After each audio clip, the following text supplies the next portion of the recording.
So the papaya, scientifically known as Carica papaya, from the Caricaceae family, originates from Mexico, namely Chiapas and Veracruz, Central America, and South America. That being said, it is also grown in most tropical places, like Hawaii and the Dominican Republic.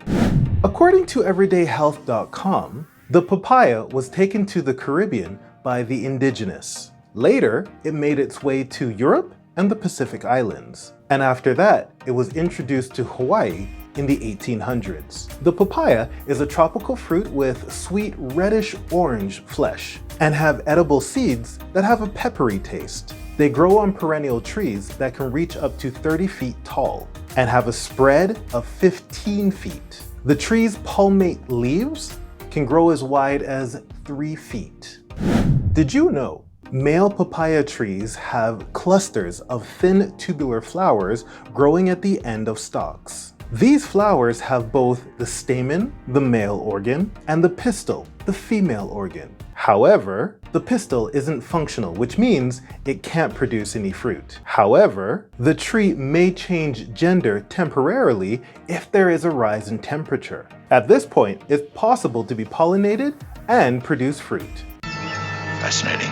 If a female papaya tree isn't pollinated, it may produce seedless fruit. The largest grower of papaya? India, with Brazil holding second place. A grower can get approximately 100 papaya from just one mature tree in the summer and fall. Botanically speaking, papayas are berries. That's a big berry. There are 2 variants, cultivated and sold around the world: Hawaiian papaya and Mexican papaya. The bark of a papaya tree is often used to make rope. The seeds can be ground up and used as a pepper substitute. But for added nutritional benefits, you can also add them in smoothies, juices, teas, and desserts. In some parts of Asia, the leaves are steamed or boiled and then eaten.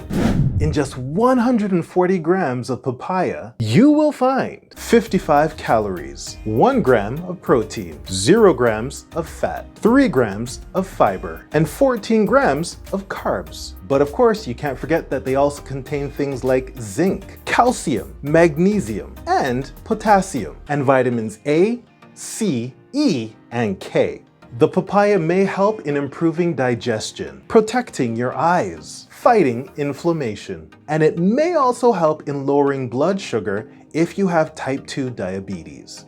Well, that's all I have for you this week. If you enjoyed this video, don't forget to hit that like button, subscribe if you haven't already, and leave a comment downstairs. Also, as I always say, do not forget to hit that notification bell so you always know when I upload new, cool, super intensive and informative videos just like this one. All right, guys, I'm Andre. This was Edible Knowledge, giving you the what's what of food from around the world. Bye.